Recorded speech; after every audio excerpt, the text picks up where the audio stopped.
Glad it's Kevlar under here. Glad it's Kevlar under here. Good morning, everyone. Good morning. Good morning. Today is December 23rd, 2024. This is your 10 a.m. regular edition of Lavaca County Commissioners Court, and we will start with a confirmation of roll call. Precinct 1. Here. Precinct 2. Here. Precinct 3. Here. Precinct 4. Present. And the judge is here, so let the record reflect that all 5 of us are here, present, and accounted for today. And with that, we will start with our invocation. I'm going to ask our spiritual leader, Mr. Wayne Faircloth, to guide us in prayer this morning, sir. Thank you. Let's pray. Father, we pause from our daily activity and just recognize that you're the King of Kings and Lord of Lords, and there's none like you.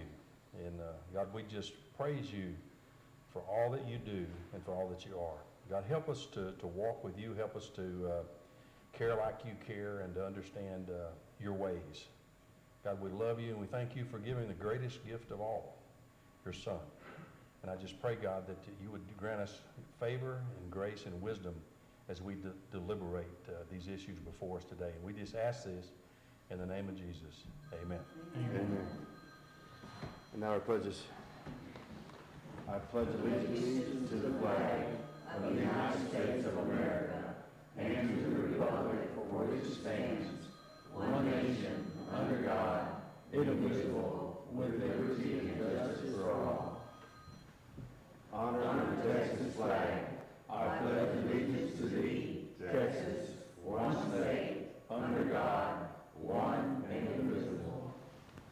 Sorry for the interruption. That was my phone ringing. It can wait.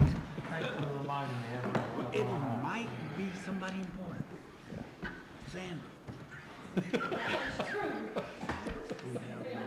A little humor there. Little humor. All right, thank you, everyone. Whether you're joining us live or in our courtroom or joining us live on our broadcast or you're watching this broadcast in some other time, we are so glad and thankful that you're paying attention to your county government.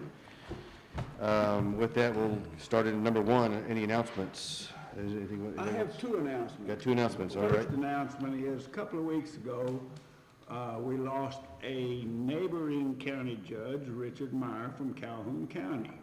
So bless his soul. Yes. Last night, we lost a former constable from Precinct 2, Joe Nieto. And I really don't know how old Joe. Do you know Blair? I don't know that, but anyway, that's the only 2 I have, sir. All right. We will pray for them and their families through the holidays. I know it's not easy. First of all, Calhoun County is a near and dear friend to this Commissioner's Court room. We can't say enough about it. Every conference I've ever been to, Richard and company, Judge Meyer and are there. And I know our office, we reached out to them and just said if they need any help on the bench, I would be able to help them. We offered that to them. Prayers for the Nieto family as well. So they should be in good hands now. Vern Lissy got set up. They appointed The him. court appointed Vern Lissy to serve as county judge for Calhoun County. So, anything else? Going once or twice. I did not wear my orange tie because they just won 1 game. Oh, gotcha. But if UT pulls off that national championship, I will wear that orange tie again. Only if they win the national championship. Can I have one announcement? Go ahead. Judge, Yes, if sir. I could? For some reason, we're seeing a lot of activity in Precinct 2, and and it's not just people and animals. We are losing an inordinate amount of signs. Someone has decided that they're going to just, reside their house with Decorated Christmas. with our signs. And so I got calls almost every day last week of people saying, hey, the signs on this road are gone, this stop sign's gone, this stop sign's gone. And so we really literally can't keep up. So if you would just keep your eyes and ears open for what, we need help with that because it's just it's something we shouldn't have to deal with. So anyway, say that. And That's kind of standard during Christmas holidays. Yeah, every time college is out or school's out for break. Yeah.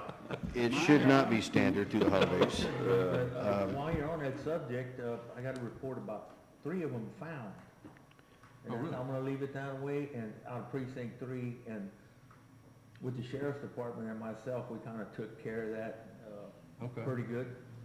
Okay, well, I appreciate I that. would just say, parents, tell your kids, and especially your teenagers and your college-age kids, to leave the signs alone. It's a safety issue, it's a cost issue to the county.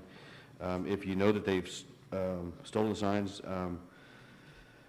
get them to us, get them back to us somehow. You can say you found them, I don't know what, but just say you found them somewhere and get them to us, please, because If they come out of the yard, we have enough of them that are shot up and everything that we eventually throw away. I'll be more than happy to give them one of those. all right, no more stealing signs right on the holidays, please. Hey, just swap them. All right, I've got 2 announcements, the official announcements we want to make, did not make the agenda. I just want to make sure the public is aware. I do not see the newspaper here today, but swearing in of our new officials, we'll have 2 swearing-in ceremonies on January 1st. The first one's going to be all officials at 10 a.m. except for the sheriff's office.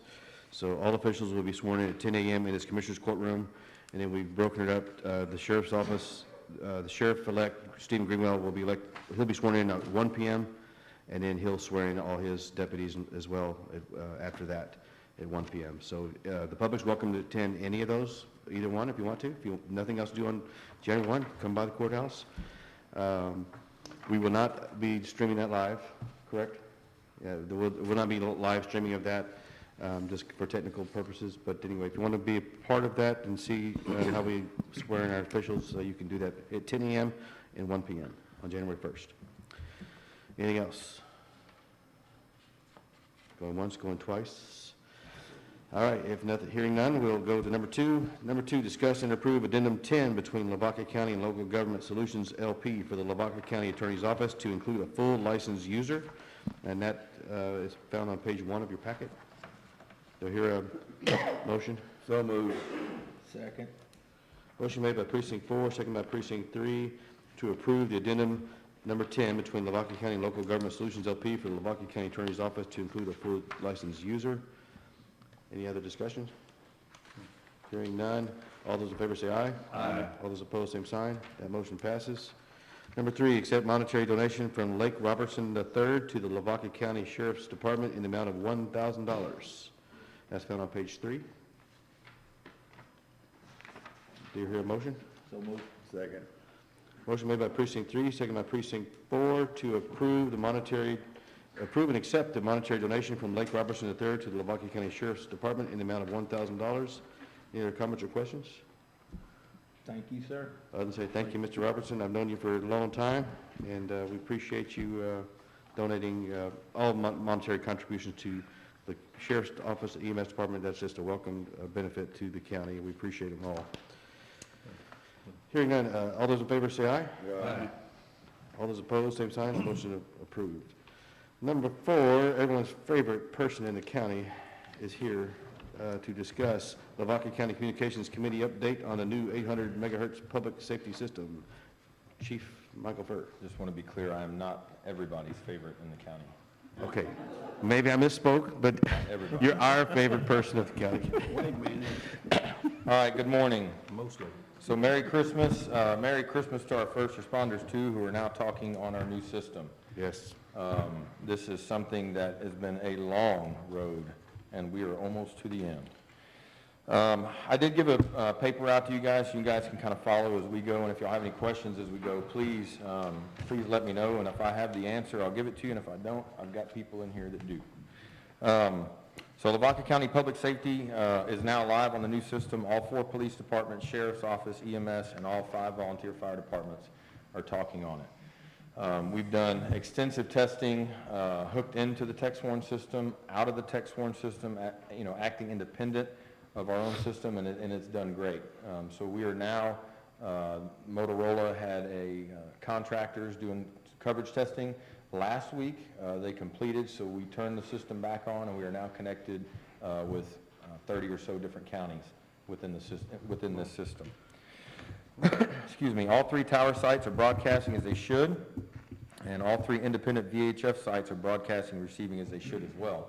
So when we built this system, we built redundancy in place. The volunteer fire departments, most of them carry pagers with them to be alerted for a call, and those operate off the VHF system. So we took advantage of that, and we created 3 independent VHS systems, 1 at each tower. So essentially, we have a backup to a backup to a backup.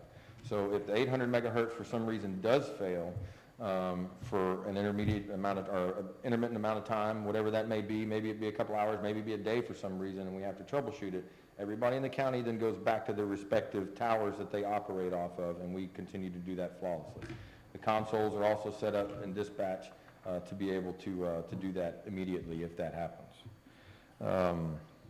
We have a few radios in different departments that will still need to flash, which is just a software update. We did get those flashes in from Motorola. I know Mike had went around and tried to get them to load, and they just wouldn't load. It's dealing with computer stuff. So we've notified Motorola, and they're sending those. That does not stop the functioning of those departments, though. So those are just a few different radios that are out there. The departments still function with their mobiles and their handhelds. One thing I do want to say to that real quick before I go, and I think it kind of goes to the testament of moving forward and just the teamwork that we've kind of built around this whole project, is that the other day, Yoakum Police Department, and I'll get further into that here in a minute, Yoakum Police Department and Fire Department wanted to switch over as soon as we flipped the switch on to our new system.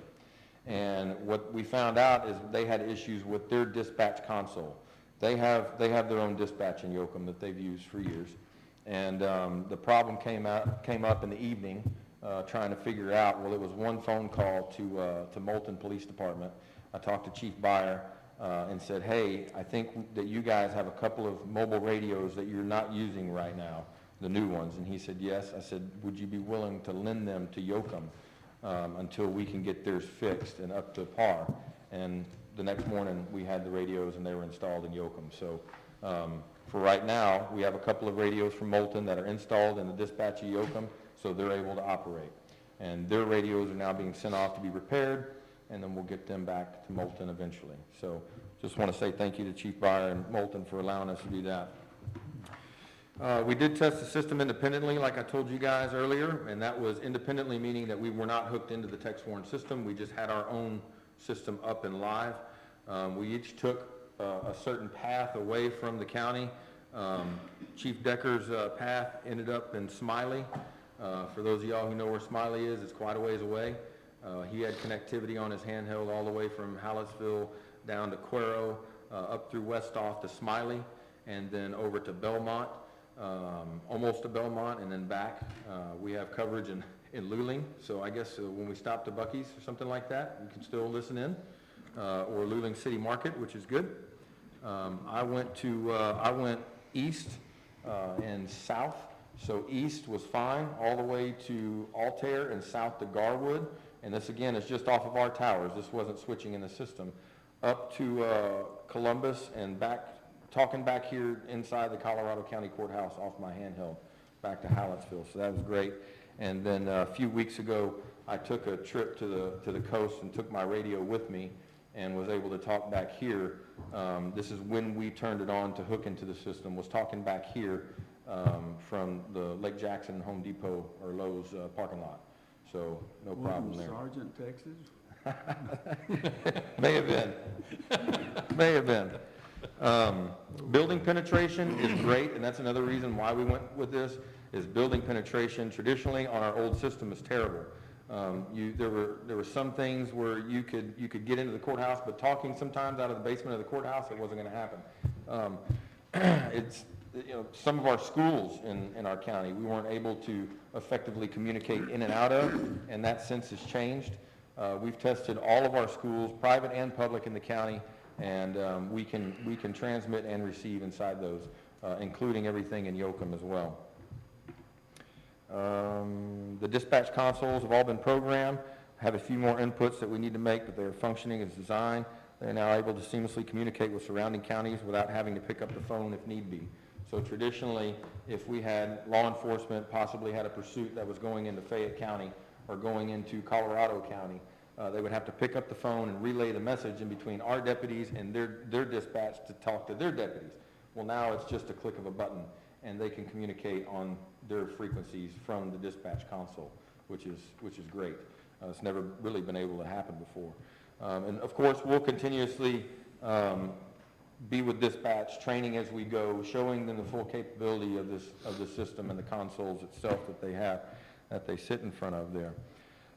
Number 9 is going to bring us into another topic here in a little bit, but initially Yoakum PD and Fire Department, they were going to continue to operate off of their own frequencies that they've always had traditionally.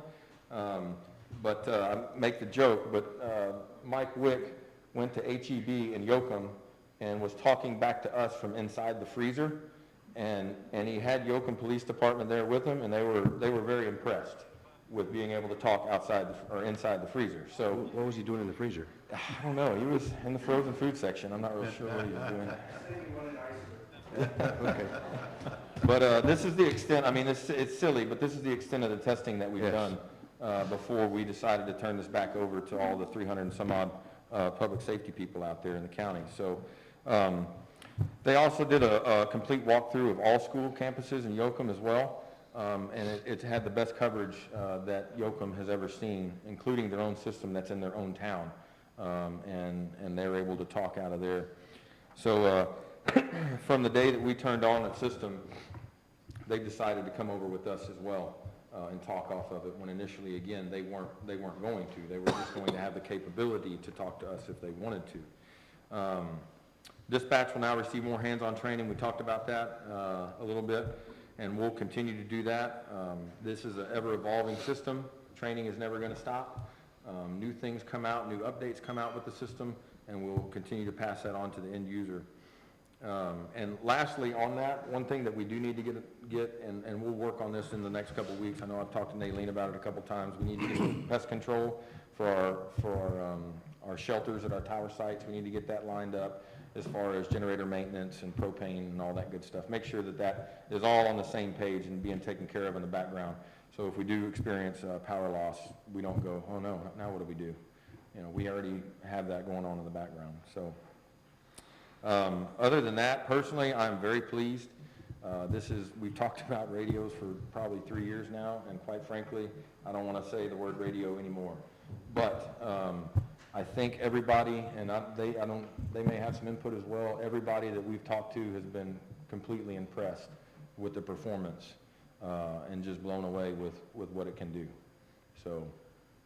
Well, again, thank you for your service to us and all you've done to the Telecommunications Committee. This was the phase 1, if I remember right. This is phase 1 is put the best system in place. Now, phase 2 is how do we train together, work together, and you'll lead the way as far as that, I'm sure. Yes, and I mean you're right. This is phase 1, and you're never gonna hear us not coming back and talking about the system, because there are things, and it's kind of like, how do you eat an elephant one bite at a time? Well, we're halfway through the elephant now, and so from this point on, we just have small projects that we need to tackle as the system continues to be live. So, What's the life expectancy of these radios? life expectancy of radios itself, it just depends. Motorola will come out with a new model, and most life expectancy for our radios are anywhere from 10 to 15 years.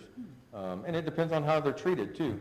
The ones with the firemen, you know, they tend to be treated a little bit more rough because they're in more inclement conditions than, say, law enforcement or EMS.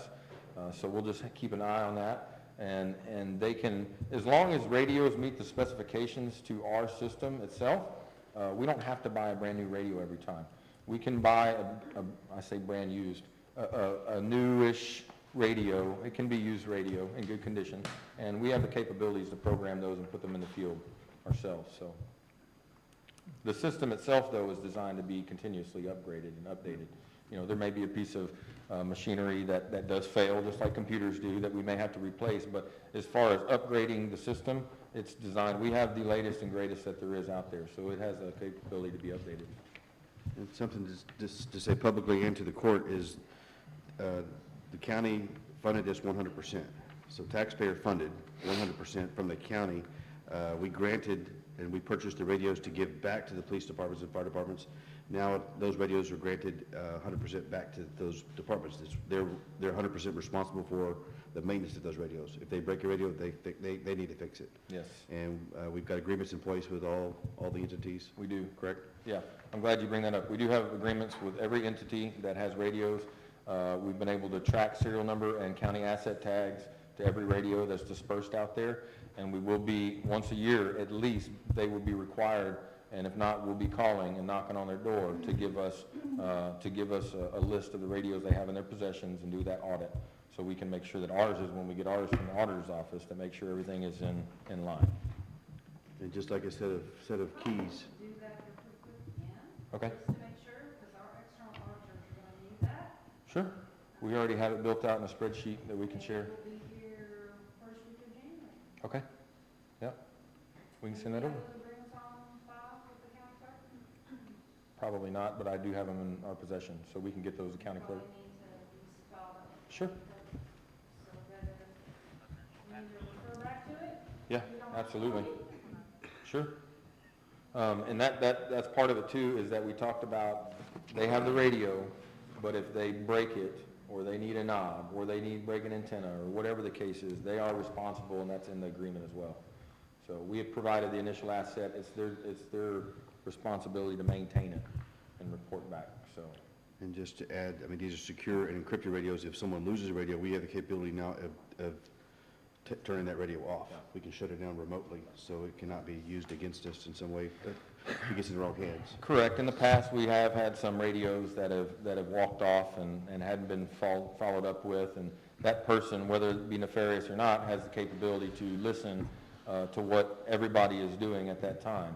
And it may be a secure type operation. Well, now, like he was saying, if something like that happens, it's just one phone call to Harris County, and they remotely shut it off from there. So they have no capabilities. All right, anything else? No, sir. I know you've got some more agenda items up here, but do we have a motion to approve the County Communications Committee update on the new 800 megahertz public safety system? Also moved. Second. Motion made by precinct 2, second by precinct 1, to approve the County Communications Committee update on the new 800 megahertz public safety system. Any other questions or comments? If not, all those in favor say aye. Aye. All those opposed, same sign. That motion passes. Next, agenda item number 5, discuss and approve the addition of one channel to the new 800 megahertz system in the amount of $156,000 to be reimbursed in part by Golden Crescent Regional Advisory committee. Advisory Committee Interoperability Grant. So,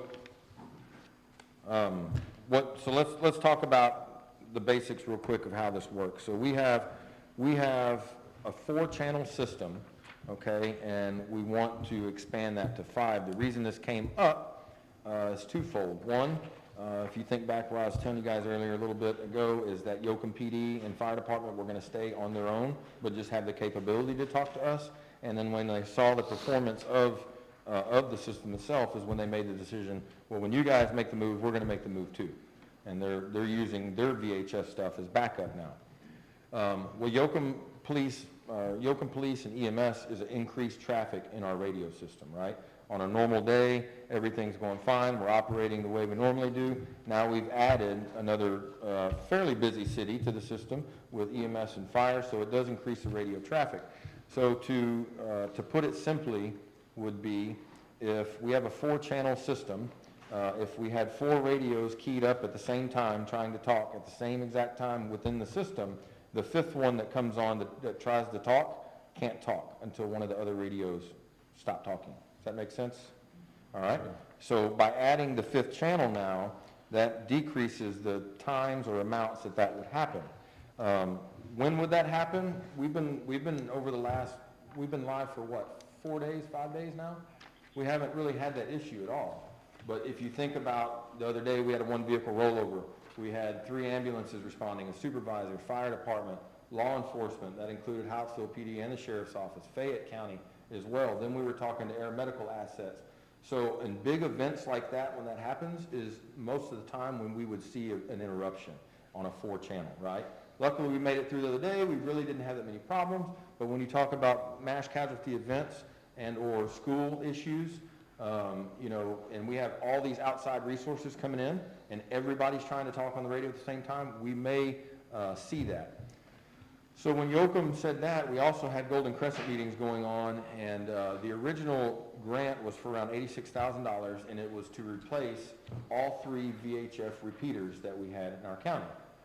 Well, when that was agreed upon is when this system wasn't in yet. We already have 3 brand new repeaters out of this system. We didn't need the 3 new ones through the the COG, right, through Golden Crescent. So what we did was we went back and we asked them, can we use this money to go to the additional channel that we were talking about within our new system? And we we ended up navigating through up to the governor's office too about this money, and they said, yes, you can do that, all right, because it will increase and help the regional's capability and the communication assets, because Jackson County is also on the same system we just moved to as well. So while in the room and we discussed in front of the board, everybody agreed that we would be able to use this money up to the governor's office and down to our local local COG board, and everybody was okay with it. But obviously we're short, right? The project is $156,000, I believe, and we're at $86,000. Well, in the room was all of our surrounding counties, and Jackson County raised their hand and said, well, we only really need 2 repeaters instead of the 3 that we requested, which would free up $20,000. We would like to give you $20,000 of our money to go towards this as well. So that would put us up to $106,000 out of the 156. That will be reimbursed to us, okay? So that's what's left over is the $50,000 essentially instead of the 156. I'm sorry, $50,000 and not the total of 156. We would have to come out of pocket 156, but we would be reimbursed 106 out of that. Okay. If that makes sense. Makes sense. Can you tell me a little bit more, what Jackson County, I know they're in the process of putting up a tower in Morales. How's that Yes, project going? we've talked about it before. We've talked about it before in court. They secured a grant through the GLO, and everybody is having a little bit of difficulty getting the money through the GLO right now. But they have been awarded that grant, and that is to construct a tower in Morales that would greatly affect our coverage area as well. And that's one of the things about this system is that they're able to talk off of our towers, we're able to talk off of their towers, we share those assets because we're a regional system. They have one site right now in Lake Texana. They're having another site that TxDOT is almost done building, which would be in Edna, and then they'll have their last site, which would be Morales. And that would help that whole southern area of the county, all the way over to Speaks and down around the crossroads and down south to Victoria. So that's But for example, anytime we go to Victoria now, like we take a patient to Victoria or law enforcement travels to Victoria, it's seamlessly, you know, because their tower is on the same system, it switches just like a cell phone to another tower. So once we get about to the county line, it switches over to the Lake Texana tower. Does this new channel, does it help Jackson County in any way? Yes, it helps. Not only does it help Jackson County, but it also helps any other county that's on the system, whether that be Colorado County. If they have a unit that comes close towards Sheridan, then they would be able to share off of our tower as well. Same thing with Jackson. If they have a unit that comes north in their county, they would be connecting into ours as well. So That was my understanding. Again, I want to commend Jackson County for building the Morales Tower that we're going to benefit from. They asked us for nothing. right. In exchange, Judge Sklar called me and asked if we needed extra height, and we could pay for the extra height, and we determined we did not. And Right. so she said, so she didn't charge us, didn't cost us anything at tower. Correct. So if this will help Jackson County, and they're offering the 20,000 back up to us, I see we need to, that's a no-brainer there. Yeah, I agree with the way you're thinking on Just to that. clarify, this new channel would cost us $156,000 out of pocket. Golden Crescent's going to reimburse us $86,000, and then Jackson County's giving up their $20,000 towards the project. So the net to Lavaca County is $50,000. Right, Do you have documentation on the grant? yes. Can you please give us Sure. a name or the court Mhm. or the county clerk? Sure, yeah. Right, So again, we need to prove it. If we prove it, then we can get the documentation. sure. All right, with that, I would entertain a motion. I so move. Second. Motion made by precinct 2, second by precinct 1, to approve the addition of one channel to the new 800 megahertz system in the amount of $156,000 to be reimbursed in part by Golden Crescent Regional Planning Commission interoperability grant. And again, the net to Lavaca County should be $50,000 at the end of this. Any other questions or comments? Just one, Chief, what's the time frame of this being implemented? Of the 5th channel being implemented, Yeah. it would be no more than 5 months or so. Okay. It would be basically place the order for the equipment, it comes in. We're lucky right now that we already have Motorola people on site, so they wouldn't really go anywhere. This project would basically roll into our existing project that we have going. So we wouldn't have to pay those extra fees to have them come back down again. Okay. So, Okay. Thank you. yeah, yes, sir. Okay. And then as far as paying for it, how we're going to roll that? Well, that's the decision I think that you guys, the last page, I think, or second to last page, it talks about how we would want to find, do we want to lease it like we're doing now with this existing Motorola project, or would we like to pay it up front?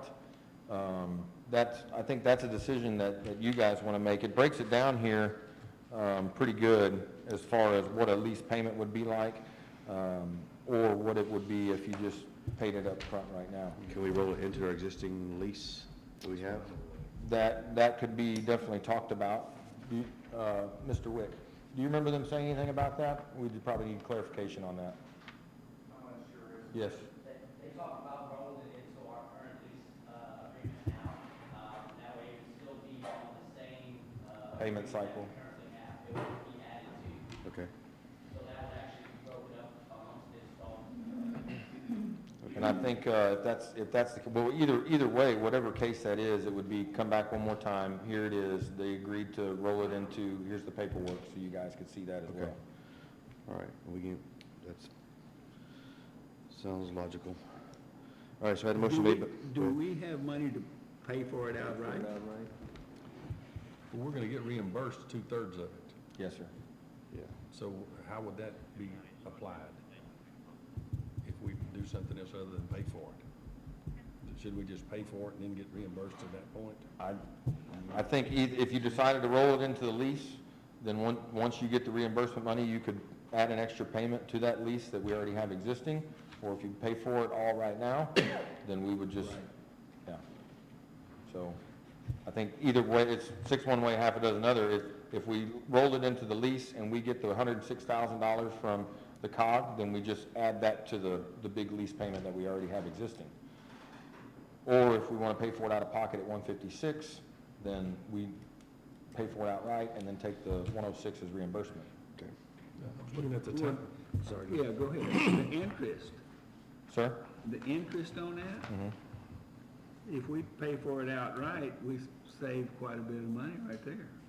Yeah, about a total over the 4-year deal would be about $22,000 About $22,000.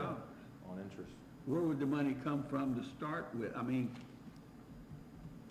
do we have $100,000 laying there where we can just get it and not pay the interest? Well, that is not a question for me, I'm not real sure. I do know that we have the existing lease, and so that was always an option as well. So, I mean, Yeah. I think no matter which direction we go, if we decide to pay for it outright, we would have to find, where those funds are gonna come from, and that would save us the $22,000 in interest over 4 years. Where would the funds come from? Discuss that. We're gonna have to decide, but It wasn't Dick. budgeted for, so Mhm. it's gonna be a decision the court has to make. Well, if my understanding is Motorola's willing to work with us to add this to our lease, so we could at least a minimum approve that, and if we decide to pay cash for it later on, we can. Correct. We Be can. no if we- prepayment fine, penalty. yeah.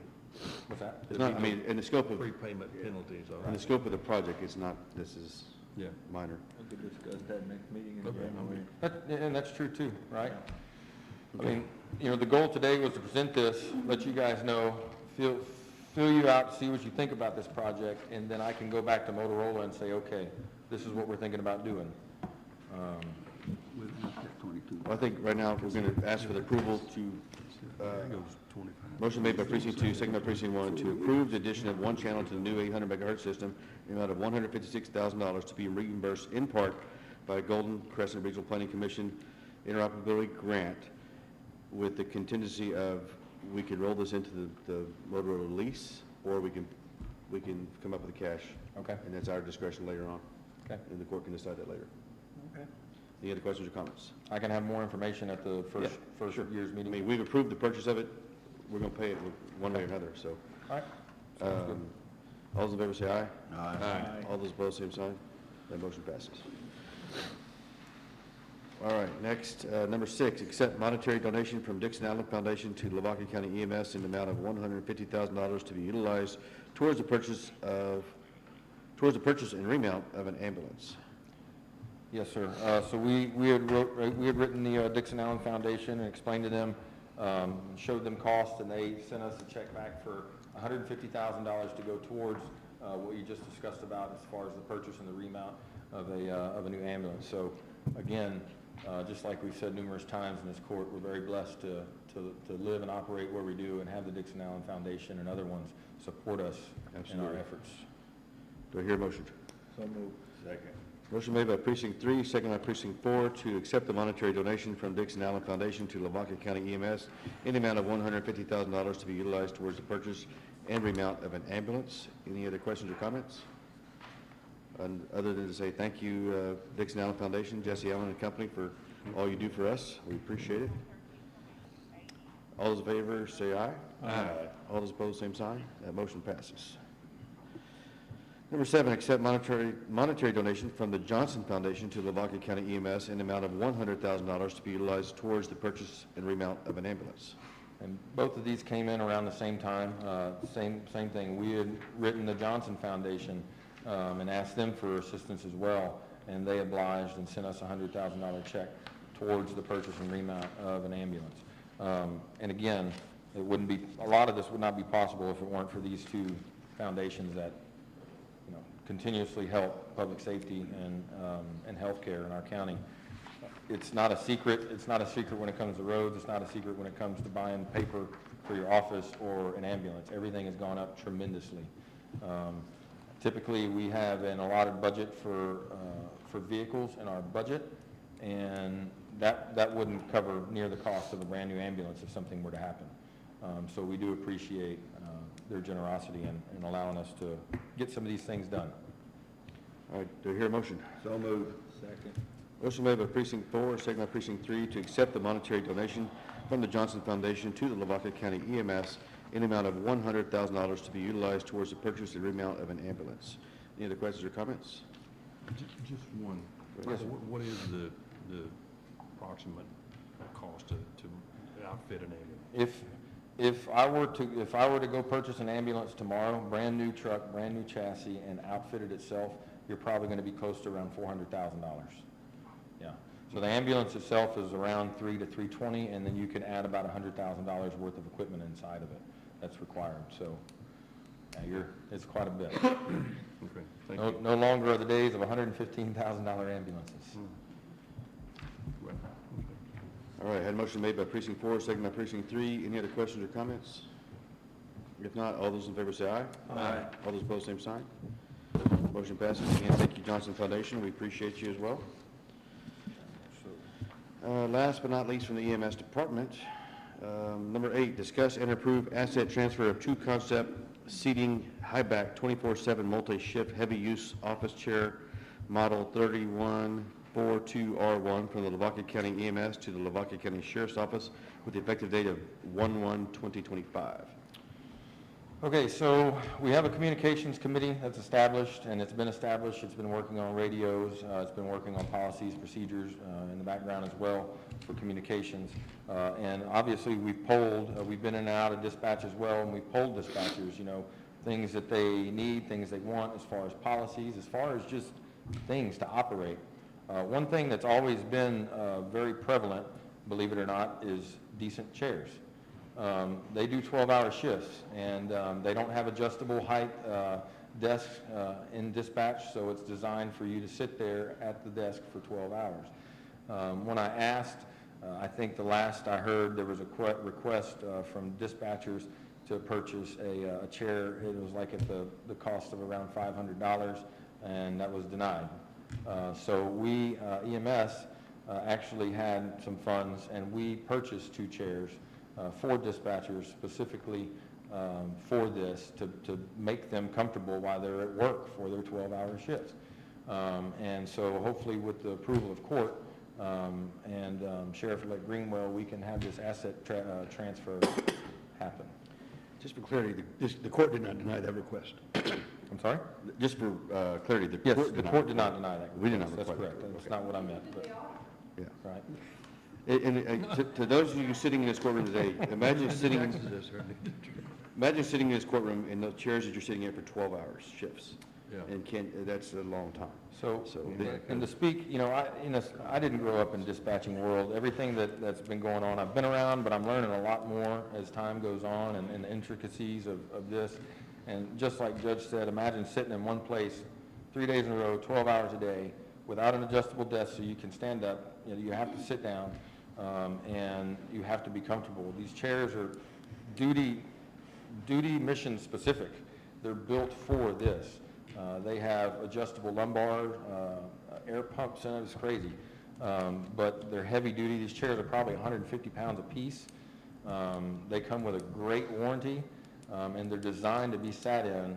Big people, small people, wide people, narrow people, and they're designed to be sat in 24/7, 365. So I think that's the least we can do as a communication committee, is to say, hey. Just for clarity, these chairs have already been purchased by the EMS department. They're already assembled, and now EMS is requesting to transfer them on January 1st to the sheriff's office. Yeah. So, do I hear a motion? So moved. I heard 4 and 1. Motion made by precinct 4, second by precinct 1, to approve the asset transfer of 2 concept seating high back 24/7 multi-shift heavy use office chairs from the EMS department to the sheriff's department. Any other questions or comments? Just one, Judge. Yes, sir. I really like the specificity with which you have described these chairs. Right.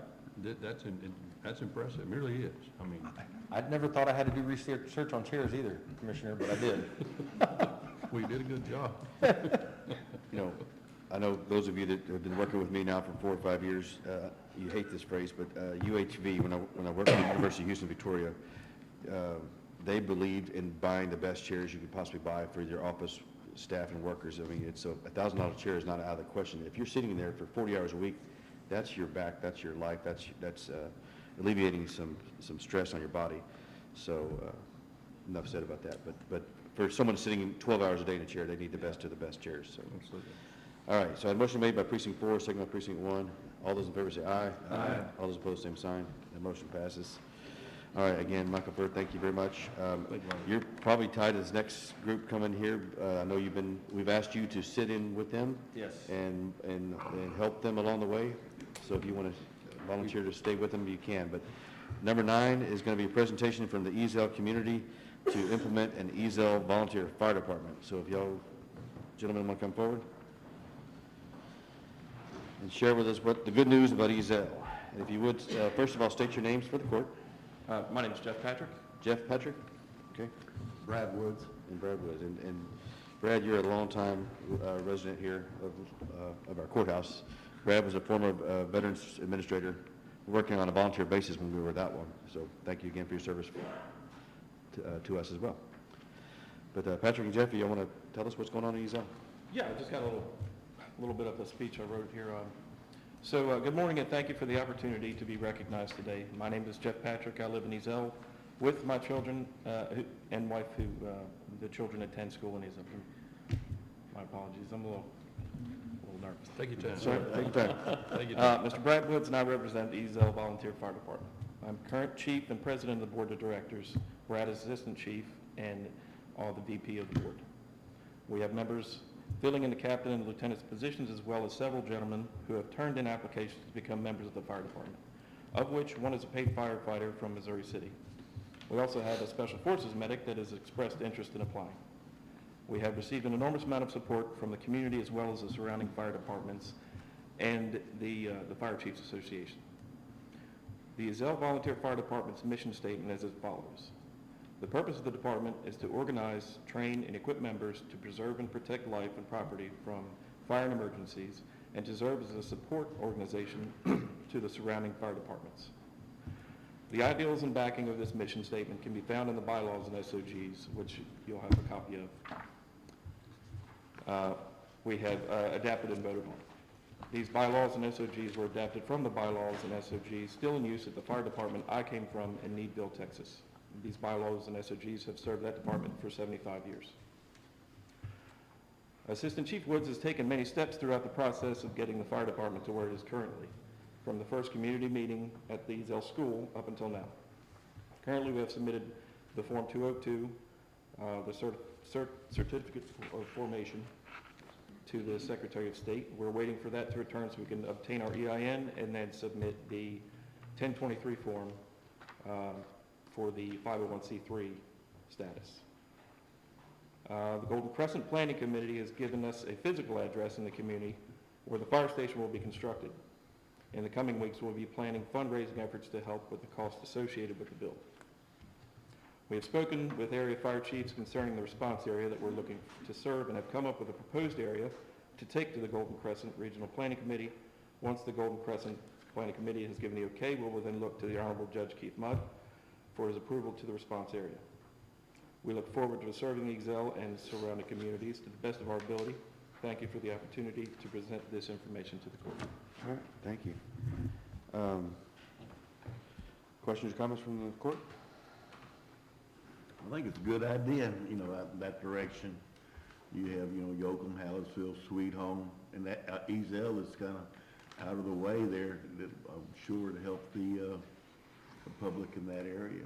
Just, I think, you know, keep on going forward, do the right things, and see what happens. This court, you know, has done it, this is wrapping up 2 years of where we asked our volunteer fire departments to form a committee. You're aware of the Fire Chiefs Association, or the Lavaca County Fire Association. So we've asked our fire departments to consolidate together, to work together. In other words, we can't do for one that we can't do for the others. So we said, y'all collectively work together, come at us as one. And so I know you guys are already working with them. I'm just restating the obvious. But please continue to work with that fire association to bring your wishes back to the court. So if the fire association says, hey, we need to do this for Eazell, then we can discuss and vote, deliberate on that as a court. Anyway, I think Michael Furr one night when I think you attended one of the meetings and you called me that night, coming back, and you were so stoked would be the word. It's like, hey, I just came back from the Eazell Fire Department. I'm so excited what they're doing. And he said he had to pinch himself because he said there's probably hasn't been a meeting in Lavaca County in 100 years to form another fire department. So, I mean, that's groundbreaking, historic. Eazell's doing a lot of good out there. I can see it when you drive through there with the school districts, and now a fire department is to follow suit. Makes perfect sense to us. So, thank you for your work. I know it's not going to be easy. You can talk to any of the firemen that are around here. The fire departments volunteer fire departments are dynamic in nature. There's tensions. It's a unique form of, it's a unique entity. That's a good way of putting it. It's a good way to put it. So we'll pray for you. That's one thing, and pray for guidance and wisdom, and you know, chug along. You're going to have all kinds of tempers flare. But anyway, But headed in the right direction. head in the right direction. Yeah. And thank y'all for putting your feet forward and going in that direction and walk through.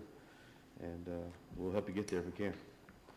Thank you. So, and we would welcome you to come back to give us updates on how it's going, and then we'd like to see you be a part of that association. So, Absolutely. all right? Yeah. Thank you for your y'all. presentation. Thank y'all. All right.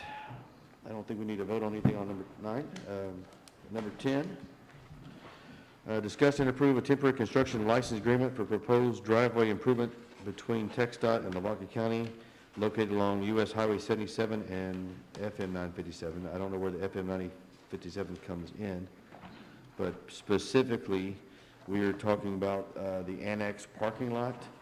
TxDOT is proposing to build a sidewalk from approximately the Houseville lumber location all the way down to the end of the annex. They'll stop the sidewalk at the annex. And I asked him, I said, why do we stop at the annex? Why not go all the way to Walmart? And the one engineer that was there said, Judge, all sidewalks stop somewhere. I said, okay, so that's where they're stopping it. Anyway, so we have an opportunity to build a nice sidewalk there in front of the annex. It's gonna, there's a slope from the parking lot coming down. Gentlemen, if you've got your map, you got one exhibit. Okay, and this is a proposed exhibit. The proposed exhibit proposes to eliminate 2 of the driveway entrances to the annex and consolidate to one large main entrance and exit. They propose to put that right in the middle of the parking lot. And so that's up for our discretion, whether we want to accept this or we want to say, hey, we'd like to see something different or another option maybe. For those of us who use the parking lot on a regular basis, I can tell you this, when I go to the annex, I might enter on the main one, but I'm always going to exit it to the north. I'm getting furthest away from Rusty Wallace's building that's kind of blocking the view of that traffic light. So I try to exit the north closer to Dairy Queen or to the flower shop. But anyway, engineers have come up with this. We asked them to, before we sign an agreement that allows them to go examine the property and do construction, I asked them to also give me a layout of the parking design, which they did, and you see that's proposed here. They would not restripe the parking lot. We would be in charge of restriping. The parking lot itself needs to be revitalized. It's got cracks and crevices, and it's, I think the annex could use a parking lot overhaul. I think it could use a handicap entrance overhaul as well. And I do think the beautification of the building could be looked at as well. Early voting is an issue. You know, we have early voting 2 to 3 times a year sometimes, and we need covered parking, covered so that a covered area where they can come out and have someone vote from their car. So we might look at all this, but right now we're just discussing the parking lot and the sidewalk. And so before you is an exhibit, and it could change, but just wanted to hear y'all's comments. I would like to get with the 2 offices that utilize that parking lot the most and have what your opinion is of one major big entrance. You know, I think it needs 2 entrances, 2, I don't care if you call them exits or entrances. Okay. But not just one. Well, y'all know from working with TxDOT, they do not like entrances. They like to. So I'm neutral on the subject. I think it could, I mean, you don't have a lot of high traffic coming at one time, per se. And having the one entrance, if someone is making a right hand turn in the parking lot, that kind of sets a block so you can exit then. It would be, there could be some benefit to that. Only this time there would be a lot of traffic at one time, is when there's jury. yeah. That would be, Jury trials, yes, the parking lot is very. jury trials, especially for jury selection, is crowded. And we've even talked about that, consolidating that or to bring our jury trials back to the courthouse. And that would alleviate that. I don't anticipate a lot of jury trials over there, but I mean, the annex is used not just for my court, but it's used for district court, and if we have special judges come in to try certain things. But anyway, any comments, or do we want to have more information? I have a little concern with that because I think people who will be entering a single access point, I think it's going to slow it down. I think especially we have some drivers who like to plod along, and so they're going to take their time getting in there, and it's going to create a problem. I think, traffic-wise, it's not going to flow like it does, and so I don't know, man. I'm not saying it won't work. I'm just saying it's going to be an issue having a single entrance for people entering and exiting the same place. It will be. Yeah, if we could work with our neighbors on the north side, that Flores, and I know we have talked about maybe moving take that fence down and pave a little, but if you had an exit, another way out around the building in the back, where you could kind of flow it. Yeah. And I have not talked to any of the landowners around us. I would like to address that with the Flores shop there to see if they would want to help do a parking lot with us in conjunction with that. There's all kinds of options we can have. Barbara and I walked around, I think Friday it was, and there's some vacant property to the back north, not vacant, but there's property there there's not a house on that could be purchased or could be looked at to add more parking. But regardless, this is a project that has presented itself. TxDOT is willing to do the sidewalk. They're going to go in, I think, 4 feet into the property with a sidewalk. It's going to create more of a heavier drop-off. So what they're suggesting is you're forced, if they do the sidewalk, they're forced to redo the entrances of the. Sure. You're going to have more of an incline. You're going to have to actually have a retaining wall to the sidewalk. So you're going to have some kind of, I think they said anywhere from 6 to 1 foot retaining wall, so to speak. Where people could actually park Yeah, people could park along that wall, along that. on that inside. You're going to actually possibly create some more parking. Once you level off your parking lot with that retaining wall, you'll still have a lip, but you'll be able to park there. And on the front parking, TxDOT will do the front of that parking lot 100%. I mean, they're not asking us for a dime to do it. So, And Judge, I just want to make it clear though, I mean, we have trucks and trailers coming in and out there. Sometimes it's cattle trailers, horse trailers, long trailers. I get it. What kind of access is that going to need then? Buses, I've seen school buses, yeah. And I see the school buses parking there for Dairy Queen, right? They walk across the street, that's also another issue that TxDOT has addressed too. That's a busy intersection, busy highway to be crossing with a traffic light, and you have this blind corner because you cannot see around that, what I'm calling it, the old church. Was it a church at one time? I think there was a church, and there was a bird trading place. Bird trading building. Yeah, so you cannot see. But there's really two things. I mean, TxDOT, we need to approve whether we're going to let them do a sidewalk or not, which I think the sidewalk is benefit. But then we can also look into expanding that to looking at our neighbors if there's an option or something we could do to have another egress out of the parking lot, have another entrance and exit would be nice. Yeah. Would it be possible to sit down with them and kind of maybe get a few of us together that it impacts and discuss with them, that maybe see if they can. We can, and we've create sat some down other with them. options? I think this is our second time to sit down with them. I've sat down twice with them. I think Barbara who's, I was not able to. Debbie did not get, I invited the annex officials to come over. Barbara sat on one of them. This is basically their rendition on our own property. We own this property 100%. They didn't look at anything outside of that. Okay. So we could say, hey, could we stop and look, see if we can talk to the neighbors? Is there a way to configure other entrances? Regardless, on the south side of the annex, one of the things that, we're going through our security plan at the annex. The south side of the annex has a washout effect underneath the tax office. I don't know if there's some erosion happening that needs to be addressed. Yeah. So regardless, we're gonna have to go in there and see what we can do on that side to keep the building from deteriorating further. What's their time frame here? They would have liked me to sign this a month ago. They didn't give us a whole lot of time. They sent it and They're wanted, ready to move on it? I mean, I think the scope of the project is 2026, but they're looking to sign off and check all their, I think it's the same contractor that just finished up Shiner, so yeah, you're probably looking at maybe another year.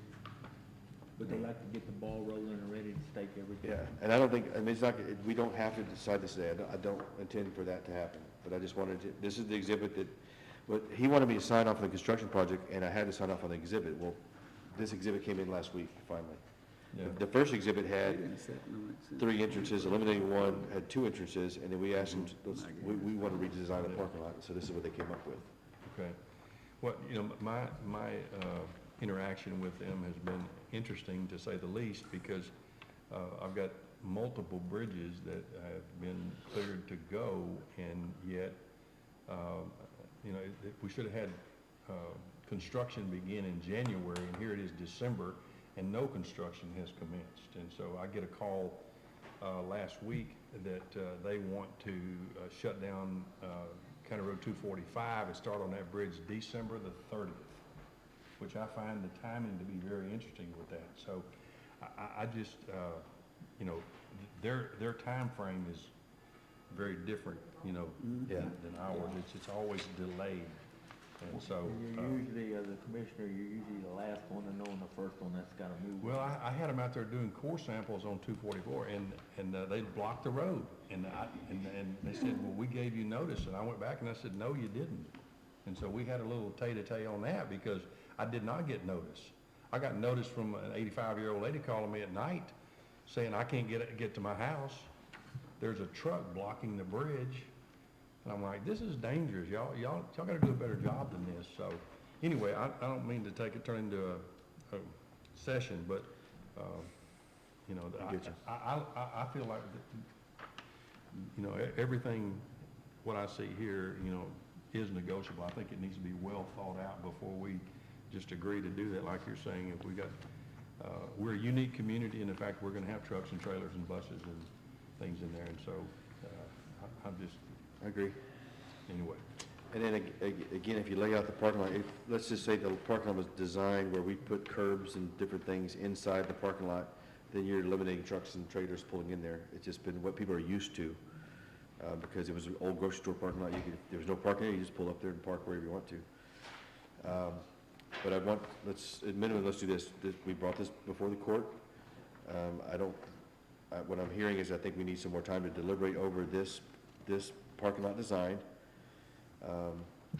So we can table this and we can look at it, but we've got meetings coming up in January that we can come back to the table with this, hopefully with something, or we can say, hey, TxDOT, here's what we want you to do, so please redesign it based on our wishes. And I think the biggest issue would be one entrance. In my opinion, one entrance could work. I think it's safer. I believe what TxDOT is correct on this. It's safer to having one entrance exit. When you're driving through, you're only looking at one spot that you can turn in, or one spot coming out. But where do you place that one entrance? And how do you design the parking spaces?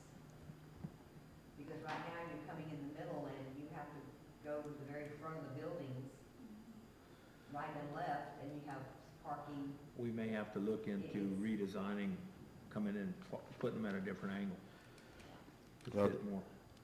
And I see what they were saying is even now, when you come in like my pickup truck, I can't come in entrance and then turn sharp to get in that first row. You're almost having to go to the front of the annex and around. Because of the angle of the parking. Right. This is gonna be wider. They're proposing, I think, 41 feet, 40 feet. But it will be a deeper parking lot. They understand there's a grade. And I watched a truck, it was I'm not gonna say whose truck it was. I watched a box truck pull in there and drag the bottom of the asphalt.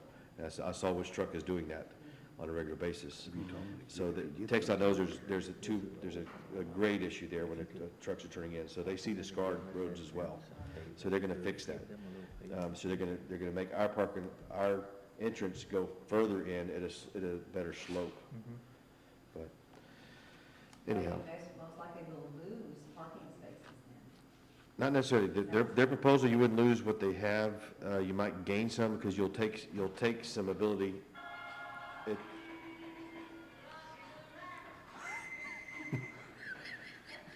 We won't say who that one is. Merry Christmas. Is that our cue? That could be our cue. It's 11 o'clock cue. So when they put the sidewalk in front, it will be a beautification project, and then there'll be a retaining wall. So you can park along the retaining wall on the other side. You'll be able to do that, which will add some spaces. Not gonna add a whole bunch, I don't think. Parking's an issue. This is not gonna affect parking. This is not gonna change the parking situation. You're not gonna gain a whole lot of spaces. It's just part of maybe starting the beautification project. If TxDOT does this, then what do we wanna finish up with to make our building look better than it is? So, Okay. so let's do this. Let's table this, but let's everyone have their opinions and drawings and submit them back to the court or back so we can tell the engineer, would you look at this? Would you look at this? And then have them come up with a final one or two selections that we can choose option one, option two. Agree? Agreed. I mean, was that in my packet, or I don't know? You don't have any, in fact, I'll get it to you. This didn't come in till like Friday, so I just printed these off this morning. It's basically what's been talked about, but you'll get a copy of that, and especially for Barbara and Deborah. All right, so do I have a motion to table? So move. Second. Okay. Second. Motion made by precinct 4, second by precinct 3, to table item number 10 until we have further discussion and comments from the stakeholders. All those in favor say aye. Aye. All those opposed, same sign. The motion has been tabled, or the item has been tabled. Oh, my nose is stopping up. Number 11, discuss and approve contract for secure short-term and long-term residential service of juvenile offenders between Lavaca County Juvenile Probation Department and Youth Opportunity Investments LLC, doing business as Rockdale Youth Academy. Do I hear a motion? So moved. Second.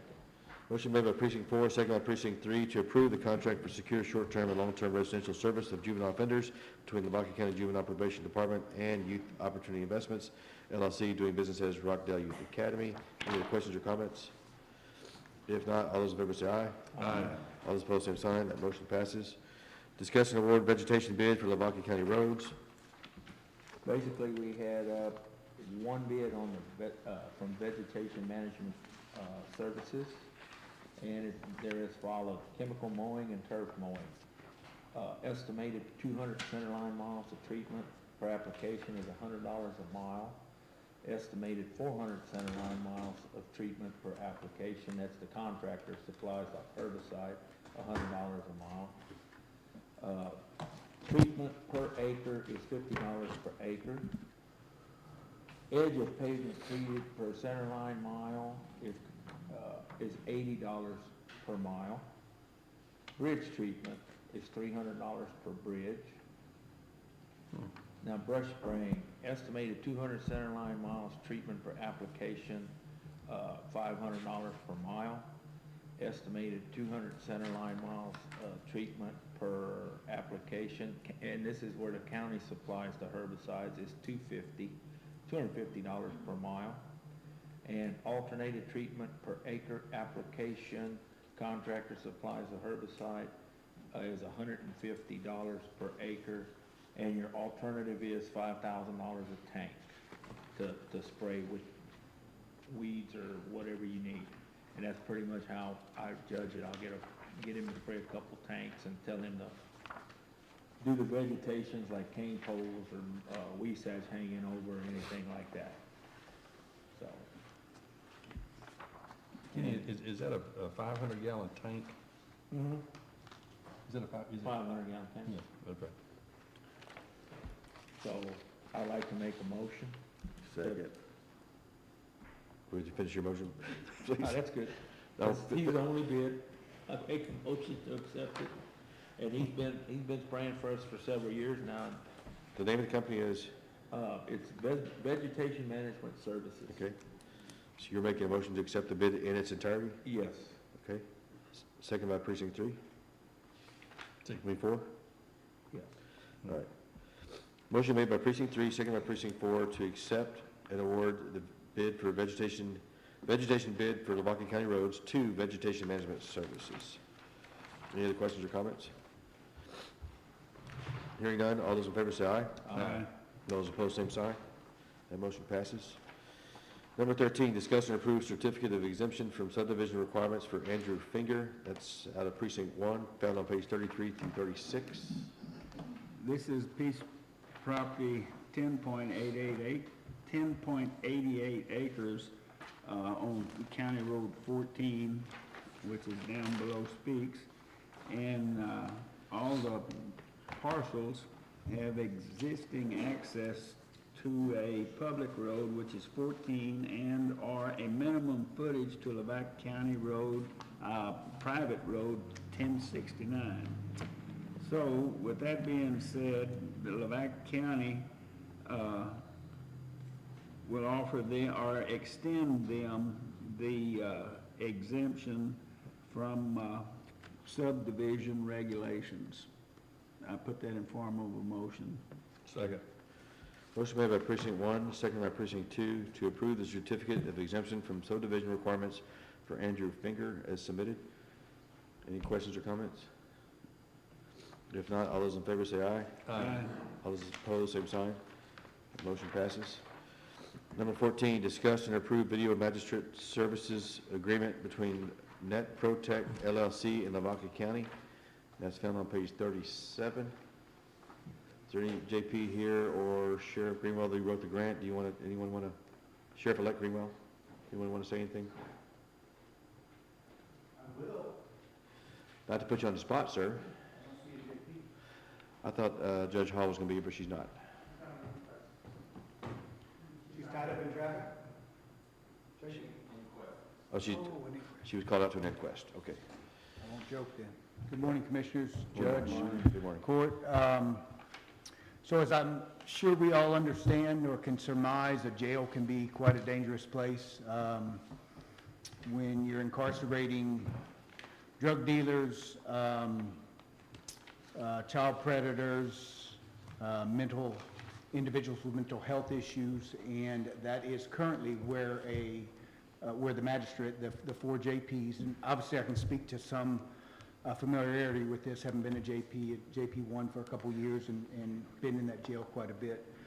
It was often unnerving, to be frank, when you're magistrating an individual under these conditions, maybe an individual charged with, arrested and charged with drug violations or mental health issues, et cetera, to be in the position to literally be sitting in front of that individual with no more than one jailer at your side. So there's a security component to this project, and there's also an efficiency component to this project. What video magistration allows us to do is take that same inmate, put him or her in a secure jail cell, same ones that your lawyers use when consulting with their clients, and then do a video magistration with that individual such that the magistrate, the JP, is not physically in the room with that defendant. Obviously, that greatens the security aspect of it, and there's also an efficiency aspect of it, and that is these can now be done from the office of the JP, the respective JP. So obviously JP 4's in Yoakum, 2's in Moulton, 3's in Shiner. They can conduct those magistrations from their office or even from their homesteads. In addition, this same device, which is done just like a Zoom meeting, same device can be used for emergency protective orders, EDW, emergency detention warrants, blood warrants, etc. So it frankly reduces the expenditures to the taxpayers. As Chief Furry said a while ago, we're blessed to live in a community where Dixon Allen Foundation is so generous. We wrote for the grant a while back. It's just shy of $9,000 to service, the laptop, as well as a digital writing pad. They granted the money, so we're just looking to get everything squared away and turned on come January 1. Okay, thank you very much. Any questions? Only question I have, I know, again, you're 9 days away from taking office. I know you've got a lot on your plate going forward. Just in talking with the JPs, and you were a JP at one time, so you understand this, this is will be going into your jail that you'll be in charge of. Whatever we need to do to reconfigure some of that inside there for better safety, whether it's, I know this is part of that, but I'd like to put, I'd like to have you in charge of this project with the JPs, and maybe put JP 1, because he resides, he offices there, in charge of coming up with something. If we need to better protect people for virtual magistration or physical magistrations, even when we go to the jail to magistrate an inmate, and again, you brought up some good points. Some of these indictments are coming back sealed indictments. Sure. Someone doesn't even know they're getting indicted on something until they're arrested and brought to the jail, and then they can be violent. They can be very upset with the circumstances. So the whole magistrate system needs to be looked at. Just putting in video is one thing, but I think the whole magistrate process needs to be examined. And I would like you and Judge Foster to maybe steer that. Okay. And bring it back to court. Yes, there are some limitations. Jail was built 20 years ago, and there's some limitations. We've been at maximum capacity for some time. I believe it's dipped down now, but the world's changed drastically in those 20 years, right? And the offenders have done so as well, and we have to do everything we can to mitigate that risk. Not only to the the county employees, but those inmates as well. We have a duty and obligation to protect and serve them just like we do one another. So we'll jump on that for sure, Judge. Sure. And again, not to bring up a bad subject, but I mean, we've got 4 murders indicted in Lavaca County and 4 murder suspects indicted. And so there's some serious crime, there's some serious violent crimes happening in our county, some of a sexual nature, some of whatever, and it's just. Massive fentanyl case in Lavaca County last week. And again, I was gonna bring this up when Michael first talked. We have this now encrypted telecom system, and the public doesn't get to hear all that's going on.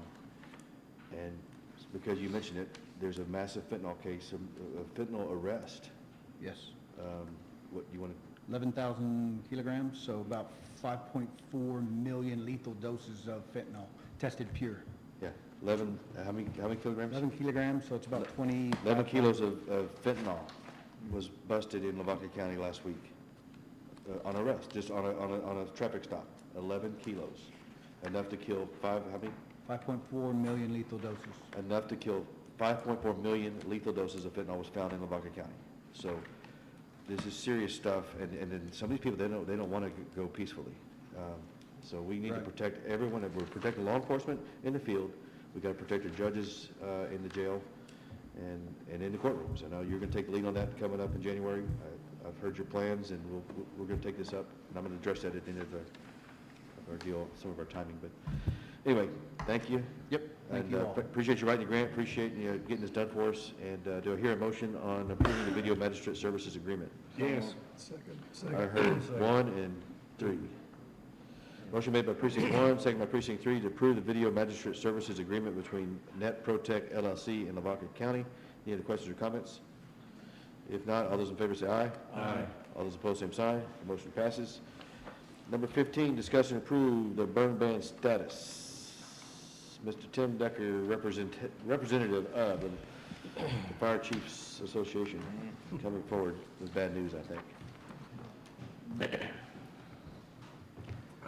Good morning, Judge. Good morning, Commissioners. Merry Christmas to you guys. Merry Christmas. I do want to take a second and shout out to Ezell Volunteer Fire Department. The Fire Chiefs Association has met with them several times. Looking forward to having them on board. Anything that they need, they know that they have the Fire Chiefs Association's blessing and help on. So it's been a lot of hard work. Will continue to be some more hard work, but they do welcome them into the association when that time comes. So Before you start, I did ask the association if they would entertain having you as their spokesperson. Have they done that? It's been discussed. So the chairman is actually Chief Billy Petru with the Shiner Volunteer Fire Department. The vice chair is actually Mark Herchek with Yoakum. As you can expect, these are 5 volunteer fire departments. Yoakum is a combo department where they do have some on-duty staff. But as you can tell, of course, they all have jobs as well. So sometimes they're not able to make some of these meetings. And so I try to stay as up-to-date as I can with them, as well as the court system and the judge, as information is needed to go back and forth. So I'll talk to them a little bit more and somewhat make that, I guess, an official deal.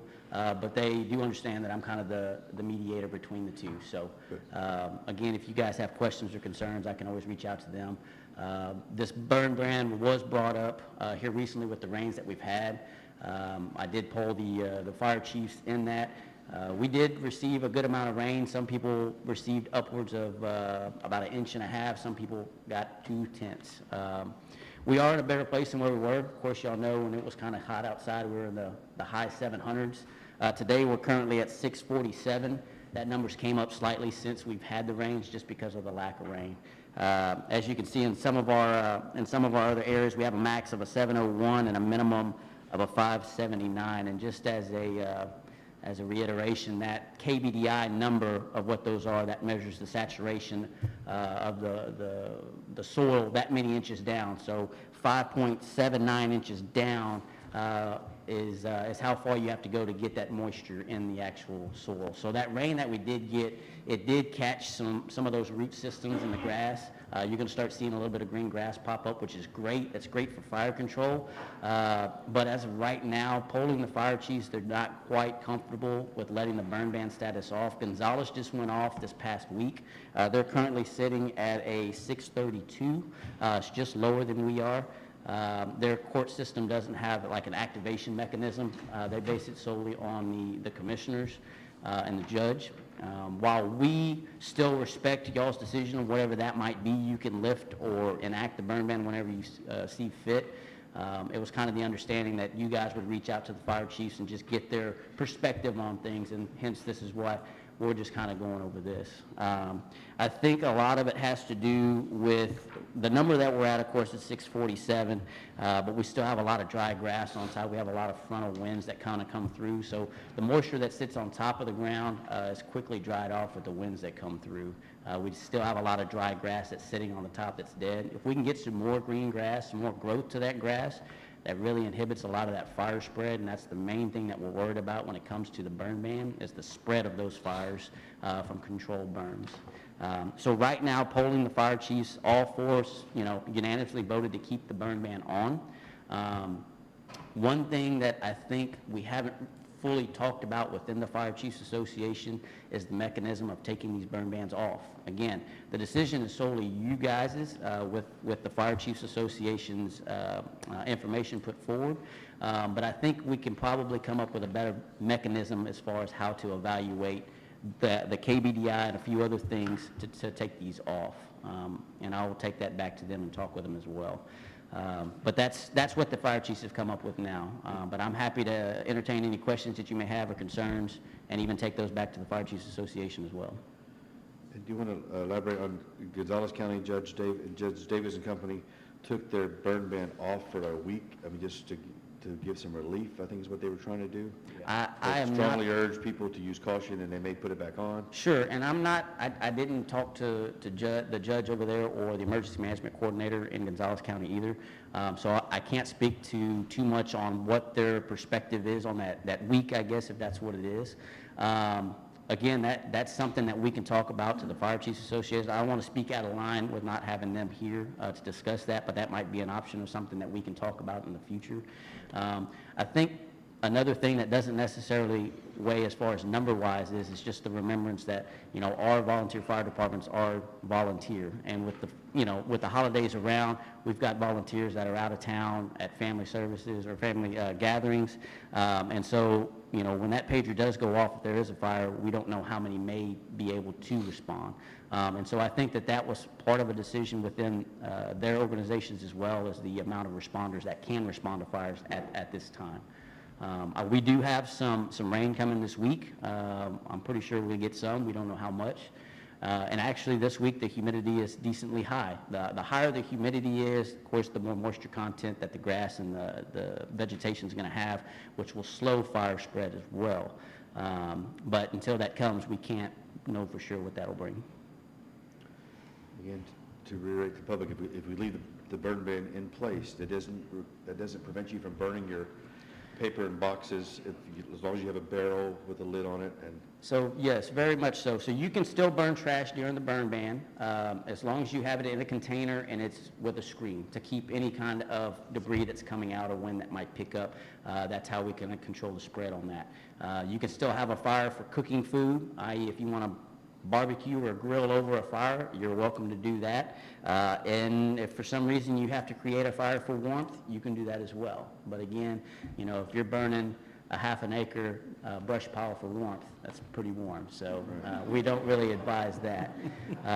But those things are permittable during the burn ban. And so especially around Christmas time, I've got kiddos too. I completely understand. There's a lot of trash to be burned. lots of boxes, lots of trash bags full of wrapping paper coming out of the houses. And so that is completely fine. Just having your screen or something over the top to keep those flying embers out.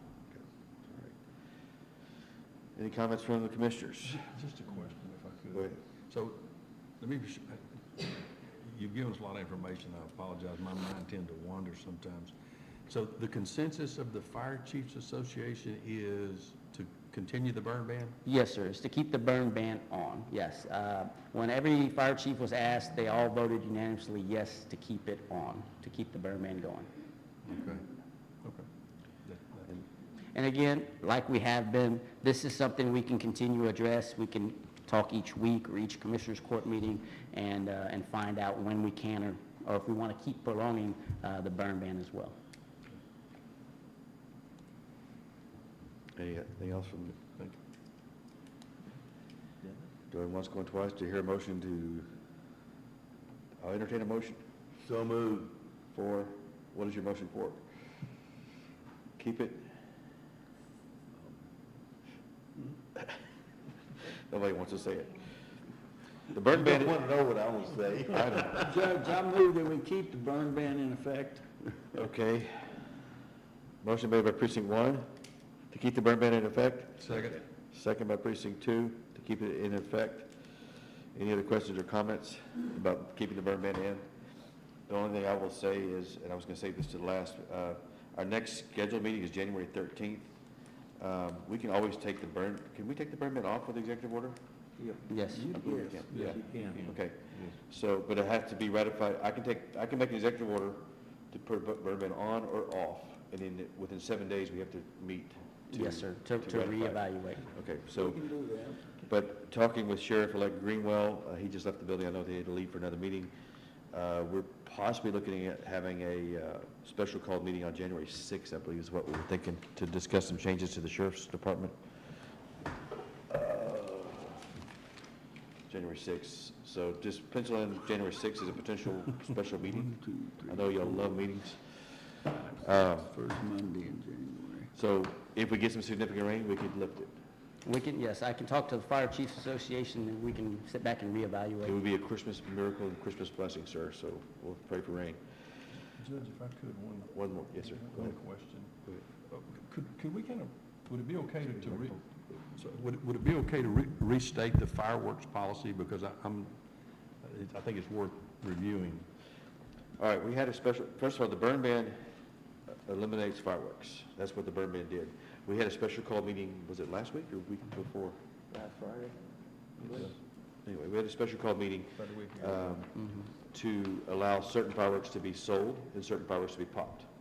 And so there's a fireworks order that your fireworks stands are going to abide by. They know the rules better than we do. So if they sell you something, I guess you can pop it essentially.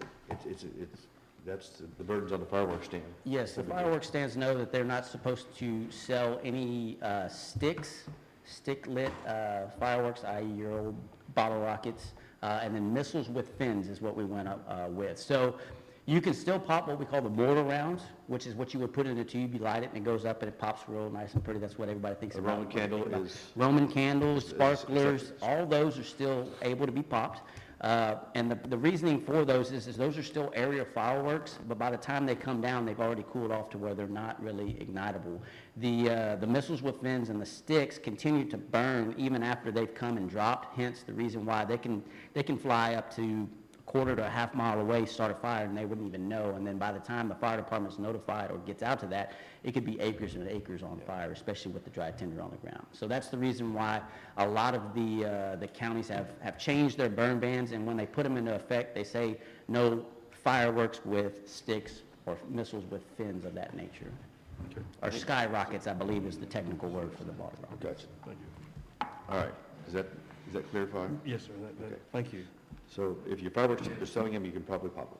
Yes, sir. That's pretty much the deal. They have to abide by the same laws. All right, so I had a motion by precinct 1, second by precinct 2 to keep the burn ban in full effect, minus the exception we made to allow some fireworks to be popped, sold and popped. Hearing no other objections, all those in favor say aye. Aye. All those opposed, same sign. That motion passes. The burn ban is still in effect. I would like to say that the Fire Chiefs Association does want to thank each and every one of you guys. I know the situation that you guys sit in, having to make these decisions are hard, but they very much respect you respecting them as well too and taking their We input. respect the fire departments So tremendously. they do appreciate all that you guys do and having to make some of those hard decisions, and we appreciate being able to have a little bit of input in that as well. So thank y'all. And I would add this, just because you can pop fireworks and just because you can burn some trash in your receptacles, please use extreme caution and Yes, spare our please. fire departments from having to come out on Christmas. All right, thank you guys. Merry Christmas. All right, Merry Christmas to you. Thank you, Tim. All right, last but not least, number 16, discuss and or approve adopting resolution for the Texas Multi-Jurisdiction Hazard Mitigation Plan. Morelli is here. Do you have anything you want to say this? We've approved this. Our mitigation plan got denied by TDM, and then it got revised You want to say anything to that effect? Tatum, is that the new Texas FEMA? Didn't say that. I didn't say that out loud, so. Good morning, Merry Christmas, everyone, Merry Christmas. Yeah, so I got word last week through email that we had submitted our plan for, basically our plan has to go before TDEM and be approved by TDEM before it goes to FEMA, okay? TDEM did their review, they submitted it to FEMA, and it was kicked back. Not a surprise. They fully expected it to be kicked back for some form of reason. It's generally for some minor wording and the way things are worded and stuff like that. But, we're kind of behind the 8 ball on this thing, and so it has been, my understanding is it has been resubmitted because the wording that FEMA kicked it back for does exist in the current plan. And so they sent it back to have it reviewed again by FEMA to see if it's just a wording issue or if it has to be changed in more detail. But they're hopeful that by mid-January, we will either know that we have to redo a portion of the plan or the plan will be accepted as it is. So that's kind of where we are. Gotcha.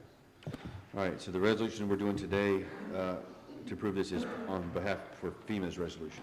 FEMA needs a resolution from the court. And did that make it to the? Yes, it's, well, it's tomorrow. This year, okay, great. So we'll have that to sign. So do I have a motion to approve adopting the resolution?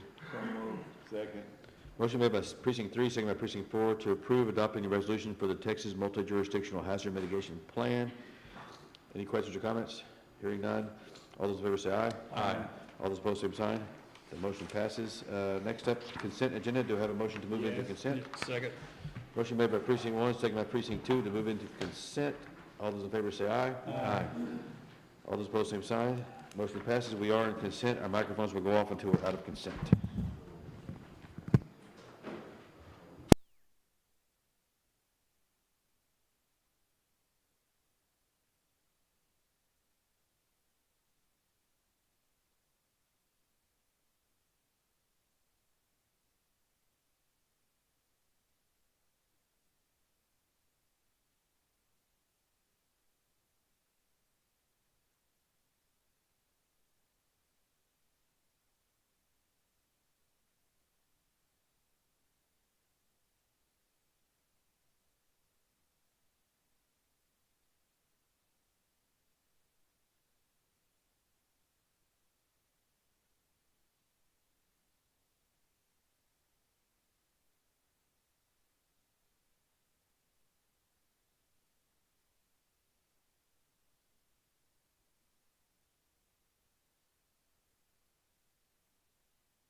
All right, we are out of consent. Is there any other business of the court? Before we adjourn, I want to say our next regular court session will be January 13th at 10 a.m. However, there's a possibility of us calling a special meeting on January 6th on behalf of the Sheriff's Department once Sheriff-elect Greenwell gets sworn in. So pencil in January 6th and January 13th, and we'll have more notices coming out. Other than that, any other business of the court? I'll entertain a motion to adjourn. So moved. Precinct 4 and Precinct 1. Motion made by Precinct 4, second by Precinct 1 to adjourn. All those in favor of adjourning, say aye. Aye. We are adjourned. Y'all have a Merry Christmas and Happy New Year. Thank you, sir.